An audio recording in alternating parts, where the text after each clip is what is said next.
सोनाब कार्बि आंलंनि गागि खौरांगिरि बैथालांस' प्रेस क्लाबनि लेङाइ आफादगिरि 58 बोसोर बैसोनि बिद्या सिं सेनाया गोब्राब बेरामजों नाख्रेबजानानै दं। खौरांगिरि बिथाङा खौरां बिजोंनि गेजेरजों मख'जाथाव गोबां समाजारि बिथिङाव जौगानाय हाबा मावनायजों लोगोसे ओनसोलनि गोबां निखावरि फरायसाफोरखौ गावनि खामायनाय रांनिफ्रायनो अनसुंथाइ होनानै हेफाजाब होबोदों। बेनि अनगायैबो ओनसोलनि गोबां आफाद गौथुमफोराव बिबान लानानै जौगानाय बिथिंनि हाबा मावबोनाय गागि खौरांगिरि बिद्या सिं सेनाया दा बेरामाव गोग्लैनानै रांनि आंखालाव मोजां फाहामथाय लानो हायाखै। गागि खौरांगिरि बिथांनि देहाखौ मोजां फाहामथाय होनानै गोख्रों खालामफिननो थाखाय रायजोफोरनिफ्राय राङारि अनसुंथाइ हास्थायदों। बेनिखायनो सोरबाफोर गागि खौरांगिरि बिथांनो राङारि अनसुंथाइ हरनो गोसोब्ला स्क्रिनाव होनाय एकाउन्ट नाम्बार 118605955188 IFSC कड SBIN 00072229 एबा गुगल पेनि जोहै 9476972577 नम्बराव हरनो हागोन होनना समनि रादाबनि खौरांगिरि धर्मेन्द्र खाख्लारिनि फोरमायबिदांनि गेजेरजों खावलायदों। पश्चिम कार्बि आंलंर এখন ভিতৰুৱা ঠাই। এই ঠাইখনৰে হত এগৰাকী নিষ্ঠাবান প্ৰবীণ সাংবাদিক নাম তেওঁৰ বিদ্যা সিং সেনাৰ বয়স 58 বছৰ। তেওঁ এক দুৰাৰোগ্য ৰোগত ভুগি আছে কেইবা বছৰ ধৰি। নিজৰ মাটি বন্ধকত ৰাখি তেওঁ গুৱাহাটীলৈ নি কেইবাবাৰো চিকিৎসা কৰিছে, কিন্তু আজিলৈকে তেওঁ সুচিকিৎসাৰ বাবে অৰ্থৰ অভাৱত তেওঁ বাহিৰলৈ নিব পৰা নাই। মানুহেই মানুহৰ বাবে বুলি এষাৰ কথা আছে, আৰু এই কথাকে সাৰোগত কৰি সুদূৰ হাওৰাঘাটৰ পৰা প্ৰায় 100 কিলোমিটাৰ দূৰত্ব অতিক্ৰম কৰি মই আজি বিদ্যা সিং সেনাৰ জ্যেষ্ঠ সাংবাদিক তেওঁৰ ঘৰত আহি মই উপস্থিত হৈছোহি। আৰু মোৰ লগত আছে বোকাজানৰ জ্যেষ্ঠ সাংবাদিক তথা বিদ্যা সিং সেনাৰৰ সতীৰ্থ সাংবাদিক হৰ্ম চহৰীয়া, আৰু লগত আছে সাংবাদিক ৰত্নকান্ত পাঠক। আজি তেওঁ জটিল ৰোগত আক্ৰান্ত হৈ থকা সাংবাদিকগৰাকীক সুচিকিৎসাৰ বাবে উন্নত চিকিৎসা কৰাবৰ বাবে যাতে তেওঁক অৰ্থ সাহায্য দিব পাৰে, তাৰ বাবে মই প্ৰচাৰৰ যোগেদি যাতে তেওঁক সহায় কৰিব পাৰোঁ, সেইবাবে মই তেওঁৰ ঘৰৰ ওচৰত আহি উপস্থিত হৈছোহি। গতিকে কোনো এই বাতৰি বা এই প্ৰচাৰ যদি কোনো সদাশয় ব্যক্তি তথা অসম চৰকাৰ তথা কাৰ্বি আংলং চৰকাৰে যদি প্ৰশাসনে যদি গম পায়, তেতিয়াহ'লে তেওঁক যাতে এই সাংবাদিকগৰাকীক তেওঁক সুচিকিৎসাৰ বাবে উন্নত চিকিৎসাৰ বাবে কিছু আৰ্থিক সাহায্য প্ৰদান কৰে, তাৰ বাবে মই মোৰ ফালৰ পৰা এজন সাংবাদিক হিচাপে অনুৰোধ কৰিলোঁ। কাৰণ মই জানিব পৰা মতে তেওঁ এগৰাকী বৈঠালাংছ প্ৰেছ ক্লাবৰ উপসভাপতি আৰু ক্ৰীড়া সন্থাৰ তেওঁ প্ৰতিষ্ঠাপক সভাপতি, অসম সাহিত্য সভাৰ টেংৰালাংছ সাহিত্য সভাৰ প্ৰতিষ্ঠাপক সভাপতি তথা ইয়াৰ এখন স্কুলৰ সভাপতি। গতিকে তেওঁ বহুতো সামাজিক অনুষ্ঠানত জড়িত হৈ আছে। গতিকে তেনে এজন জ্যেষ্ঠ সাংবাদিকগৰাকীৰ যদি দুৰাৰোগ্য ৰোগত ভুগি থকা এজন সাংবাদিকক সহায় কৰে, তেতিয়াহ'লে বহুতখিনি উপকৃত হ'ব বুলি মই ভাবিছোঁ। তাৰ বাবে মই আগবাঢ়িছোঁ তেওঁলোকৰ ওচৰত। আমি জানিম তেওঁলোকৰ কি হৈছে। সাংবাদিকগৰাকীৰ আপুনি পত্নী হিচাপে তেওঁৰ বেমাৰৰ ওপৰত কি ক'ব?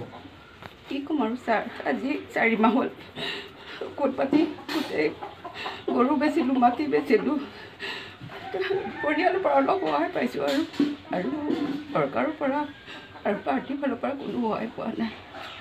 এই ছোৱালীজনী হাই ছেকেণ্ডেৰী পাছ কৰিলে, এডমিশ্যন দিব নোৱাৰিলোঁ, ল'ৰাটোও এবাৰ মেট্ৰিক দিব নোৱাৰিলোঁ। এতিয়া আৰু তেখেতে কি নকৰিম আৰু আপোনালোকে ইমান কষ্টত ইমান 7 কিলোমিটাৰ খোজকাঢ়ি আজি এইখিনি পাইছে, সেইটোৱে মই ধন্যবাদ দিছোঁ। আৰু আকৌ গুৱাহাটী নিব লাগিব, সেইকাৰণে কি কৰোঁ কি নকৰোঁ, মই যদি ইমান অধৈৰ্য হওঁ বুলি চাব তেখেতক, সেইকাৰণে ল'ৰা ছোৱালীখিনিও সেই ডাঙৰ ল'ৰাটো চিলচত পঠিয়াব লাগে। এতিয়া হেৰিত আহি আছে, পঢ়া শুনা তাৰ ফাৰ্ষ্ট ইয়াৰটো গৈছে, ছেকেণ্ড ইয়াৰটো আকৌ কোৰ্চটো আছে।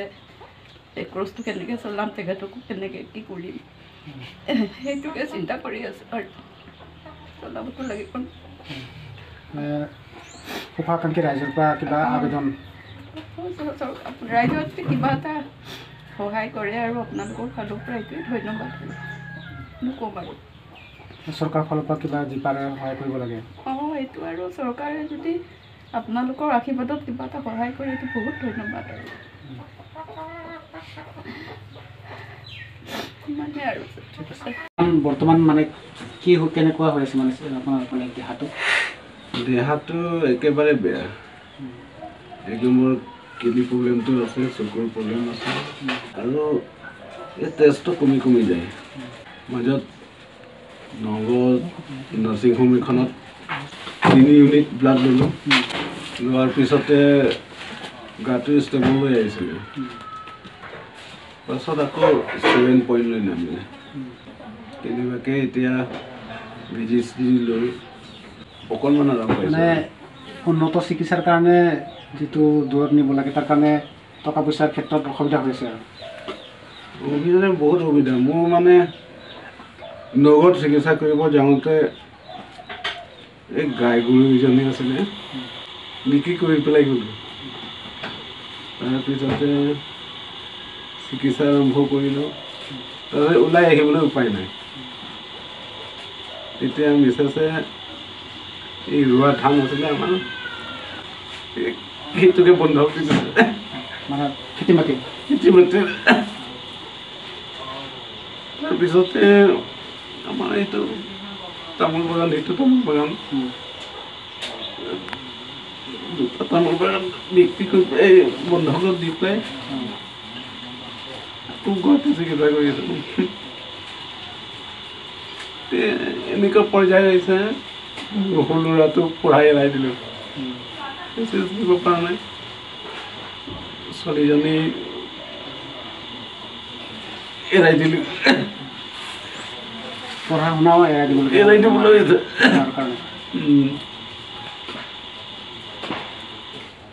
এনেকুৱা পৰ্যায় আহিছে, সম্পত্তি শেষ হৈ আহিব। মানে এনেকুৱা ক্ষেত্ৰত চৰকাৰ বা কিবা কোনোবা শুভাকাংক্ষী কিবা কাৰোবাক কিবা কৈছিল, কিবা জনাইছিল? যোৱা MSc ইলেকশ্যনৰ সময়ত, কাউন্সিল ইলেকশ্যনৰ সময়ত বহুত কষ্ট কৰিলোঁ BJPৰ কাৰণে। BJP কেণ্ডিডেটজনক ভাল ভোটত জিকাই পঠিয়ালোঁ। তাৰপিছত মই আশা কৰিছিলোঁ, বোলো মোৰ এই বেমাৰ চিকিৎসাৰ কাৰণে এই দুৰ্দশা, এই দুখৰ সময়ত মোক কিবা এটা সহায় কৰে নেকি।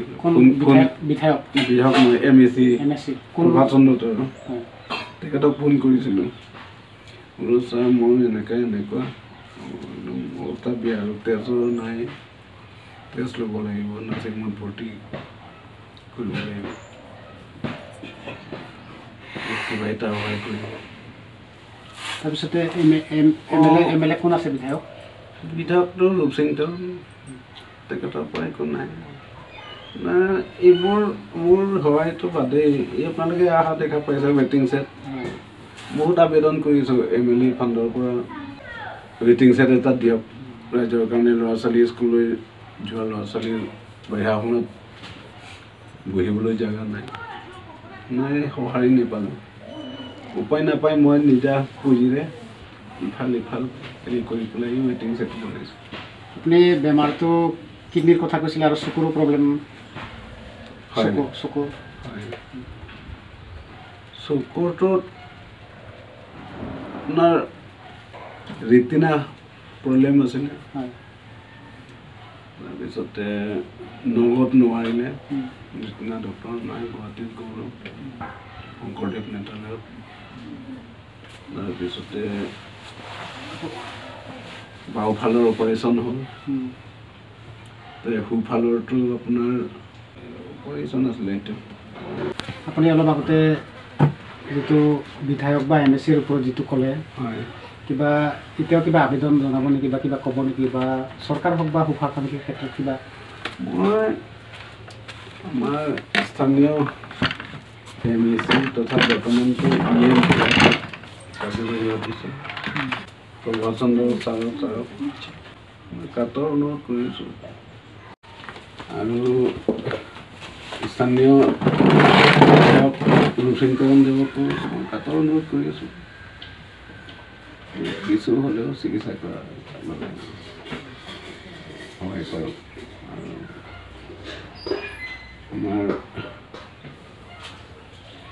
আমাৰ দৰদি বহুত ক্ষেত্ৰত সহায় আগবঢ়োৱা আমাৰ সন্মানীয় মুখ্য বিষয়া এই সদস্য CM তৰিৰাম ছাৰকো মই কাতৰ অনুৰোধ কৰিছোঁ মোক চিকিৎসাৰ বাবে সহায় কৰিলে মই জীয়াই থাকিব পাৰিম কাতৰ অনুৰোধ কৰিছোঁ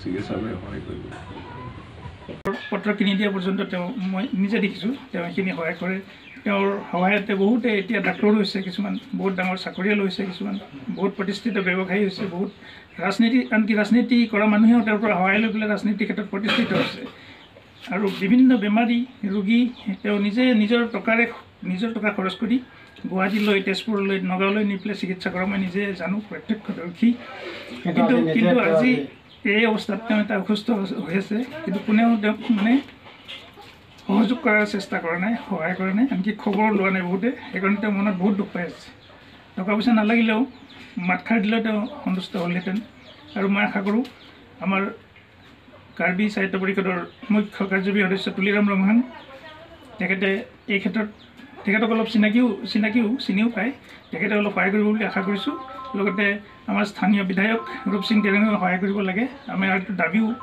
স্থানীয় বিধায়ক হিচাপে তাৰোপৰি প্ৰভাত তাৰো এতিয়া ইয়াৰ স্থানীয় এইটো EM বুলি কয় সাহিত্য পৰিষদৰ কাৰ্যবাহী সদস্য তেখেতৰ পৰা সহায় নোপোৱাকৈ থকা নাই কাৰণ তেওঁ যেতিয়া নিৰ্বাচন খেলিছিলে তেখেতে বিদ্যা সিং সেনাৰ যথেষ্ট সহায় কৰিছিলে তেতিয়া লাগি মেলি গতিকে তেখেতৰ এটা দায়িত্ব আছে তেখেতৰ প্ৰতি মই সেইটো তেখেতক প্ৰভাত তাৰোকো অনুৰোধ কৰোঁ আহ্বান জনাওঁ তেখেতে যেন অতি সোনকালে তেখেতৰ সুচিকিৎসাৰ বাবে যিমানখিনি সহায় কৰিব পাৰে কৰক তেওঁৰ সাংবাদিক কি ক্ষেত্ৰত জড়িত আছিল তেওঁ নিয়মীয়া বাৰ্তাত শেষলৈকে কাম কৰিছিলে আজি প্ৰায় 7 বছৰ আগলৈকে তাৰপিছত অসুস্থ হৈছে তাৰপিছত তেওঁ এইখিনি অকণমান বন্ধ কৰি থোৱাৰ নিচিনা হৈছে তাৰ আগতে তেওঁ আজি নামৰ দৈনিক কাকতখনৰ সংবাদদাতা আছিলে তাৰোপৰি স্থানীয় কেইবাখনো বাতৰি কাকতত তেওঁ সংবাদ সেৱা কৰিছে কাৰ্বি পেপাৰতো কৰিছে ঠেকাৰ তাৰপিছত আপুনি অলপ আগত ক'লে যে আপুনি একেলগে বহুত বছৰ কাম কৰিছে গতিকে তেওঁক আৰু কি মানে ভাল কি আৰু পাইছিলে তেওঁক বিশেষকৈ সামাজিক কামতে মই বেছিকৈ লগ পাইছোঁ সংবাদ সেৱাৰ কাৰণে আমি একেলগে ঘূৰিছিলোঁ কিন্তু সামাজিক কামত তেওঁ আনকি এনেকুৱা হৈছে যে কেতিয়াবা তেওঁ ৰোগীক গুৱাহাটীলৈ নিব লাগে তেওঁ যাব পৰা নাই তেতিয়া মোকো পঠিয়াই দিয়ে মানে ময়ে যাওঁ তেওঁৰ হৈ কেতিয়াবা মই যাব নোৱাৰিলে তেওঁ যায় এনেকুৱা ময়ো এই ক্ষেত্ৰত অকণমান লাগি মেলি আছিলোঁ কিন্তু মানুহক সহায় কৰাৰ ক্ষেত্ৰতে তেওঁক মানে এই অঞ্চলৰ মানুহে ভগৱান বুলিয়ে ভাবিছিলে এটা সময়ত এতিয়া হয়তো ভাবে কিন্তু হয়তো বহুতে এই মুহূৰ্তত ওচৰৰ চাপা নাই কিবা কাৰণত বহুতে হয়তো ভাবিব পাৰে যে কিবা অসুবিধা হ'ব গ'লে অসুস্থ মানুহ এনেকুৱা হ'ব পাৰে তথাপি যিসকলে তেওঁৰ পৰা সহায় পাইছে তেওঁলোকক আহ্বান জনাওঁ তেওঁলোকে তেখেতক সহায় কৰক এতিয়া আৰু ইয়াৰ উপৰি আৰু মানে তেওঁ কি কামত জড়িত আছিলে আৰু তেওঁ ইয়াৰ হাইস্কুলখন প্ৰতিষ্ঠা কৰাৰ ক্ষেত্ৰত তেওঁক আগভাগ লৈছিলে ইয়াত এখন হাইস্কুল উচ্চ শিক্ষানুষ্ঠান বুলি এখনেই আছে সেইখনত প্ৰতিষ্ঠাৰ ক্ষেত্ৰত তেওঁ আগভাগ লৈছে তাৰপিছত বৈঠালাংছুৰ ওচৰতে আছে প্ৰেছ ক্লাবৰ তেওঁ উপসভাপতি আছিলে তাৰপিছত ইয়াতে ক্ৰীড়া সন্থা গঠন কৰি তেওঁ ইয়াৰ স্থানীয় ল'ৰা ছোৱালীবিলাকক খেলাৰ ক্ষেত্ৰত আগবঢ়াই দিছে আৰু বহুত কাম এনেকুৱা কৰিছে অসম সাহিত্যসভাৰ ইয়াত যিটো শাখা আছে তাৰ প্ৰতিষ্ঠাপক সভাপতি আছিলে টেঙালাংছু সাহিত্যসভাৰ ইয়াৰে কাৰ্বি লামেদামেৰো এটা শাখা ইয়াত তেওঁ গঠন কৰিছিলে কাৰ্বি সাহিত্যসভাৰ এনেকুৱা বহুত সামাজিক কামত তেওঁ জড়িত এতিয়াও অসুস্থ হৈ থকা অৱস্থাতো কোনেও তেওঁ বহুত কাম কৰি আছে নকৰাকৈ থকা নাই গতিকে মানে আৰ্থিক সাহায্য যিসকলে পাৰে দিব লাগে এতিয়া তেওঁৰ কাৰণে মানে 500 টকাটোৱে 5 লাখ টকাৰ সমান হৈছে কাৰণ চিকিৎসাৰ কাৰণে যথেষ্ট টকাৰ দৰকাৰ বিশেষকৈ ঔষধ কিনিবলৈ সেইকাৰণে যিসকলে পাৰে অকণমান হাত মেলি যদি দিয়ে তেওঁৰ শুভাকাংক্ষীসকলে খুব মংগল হ'ব মানে ভাল হ'ব মোৰ নাম মংগী টিছু হয় মই এই অঞ্চলৰ কাৰ্বি কালচাৰ ছ'চাইটি সভাপতি হয় বৰ্তমান আৰু লগতে মই কাৰ্বি লামেদামে উপসভাপতি হয় আজি মই যিটো বিদ্যা সিং সেনাৰ এখেতৰ ঘৰত আহি পেলাই মই বহুত দুখ পাইছোঁ যে তেখেতে উন্নত চিকিৎসা কৰিবৰ কাৰণে যিটো নিজৰ মাটি খেতি বাতিৰ পৰা আৰম্ভ কৰি মাটি বাৰী গোটেইখিনি বন্ধক দি পেলাই বিক্ৰী কৰিবলগীয়া বাধ্য হৈছে আৰু লগতে তেখেতৰ দুজন ল'ৰা ছোৱালী আছিলে এজন ডাঙৰজন আছিলে ল'ৰা আছিলে আৰু সৰুজনী ছোৱালী আছিলে কিন্তু এই দুজনকো মানে পঢ়া এৰিবলগীয়া বাধ্য হ'ল যিটো খৰচ নাই বেমাৰৰ কাৰণে এখেতে মানে ডায়েবেটিছ লগতে চুগাৰ আৰু চকুৰ কিডনী বেমাৰ হৈছিলে এই উন্নত তেখেতে মানে বহুত দিন মানে নগাঁও গুৱাহাটীও চিকিৎসা কৰি মাটি বিক্ৰী কৰি তাৰপিছত মাটি বন্ধক কৰি পেলাই চিকিৎসা কৰিছিলে কিন্তু মানে উন্নত চিকিৎসাৰ কাৰণে আকৌ কিছু মানে সহায় লাগিছিলে এখেতৰ গাঁও আছিলে হেৰি টবি গাঁও টেংলাংচৌ বৈঠলাংচৌ থানা অন্তৰ্গত হয় আৰু জিলা হৈছে পশ্চিম কাৰ্বি আংলং তেখেত আছিলে হেৰি পোনপ্ৰথমে টেংলাংচৌ হাইস্কুলত তেখেত প্ৰতিষ্ঠাত সভাপতি হয় তেখেতৰ দিনতে এই হাইস্কুলখন প্ৰতিষ্ঠা কৰিছিলে আৰু লগতে আপোনাৰ টেংলাংচৌ ক্ৰীড়া সন্থা তেখেত দিনতে প্ৰতিষ্ঠা কৰিছিলে আৰু প্ৰেছ ক্লাব বৈঠলাংচৌ তেখেতৰ দিনত তেখেত উপসভাপতি আছিলে অসম সাহিত্য সভাত প্ৰতিষ্ঠা সভাপতি হয় টেংলাংচৌ অঞ্চল আৰু টেংলাংচৌ শাখা আৰু সাংবাদিকত তেখেত কৰিছিলে প্ৰথমে আছিলে চলাংডো তাৰপিছত নিয়মীয়া বাৰ্তা আৰু লগতে ঠেকাৰ আজি গুৱাহাটী ষ্টেটত আজি মানে এই তেখেতে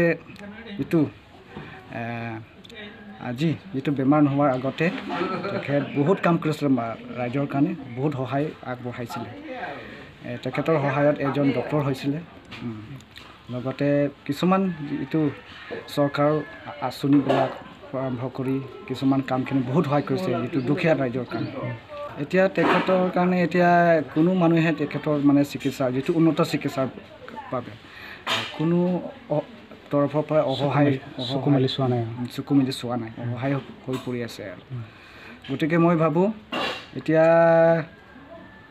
কাৰ্বি আংলং অট'নমাছ কাউন্সিল হয় এইটো এতিয়া আমাৰ দুৱাৰমুৰা সমষ্টি যিটো প্ৰতিনিধি শ্ৰীযুত প্ৰভাতচন্দ্ৰ তাৰো তেখেতকো মানে আহ্বান জনাইছোঁ যে অনুৰোধ কৰিছোঁ যে তেখেতে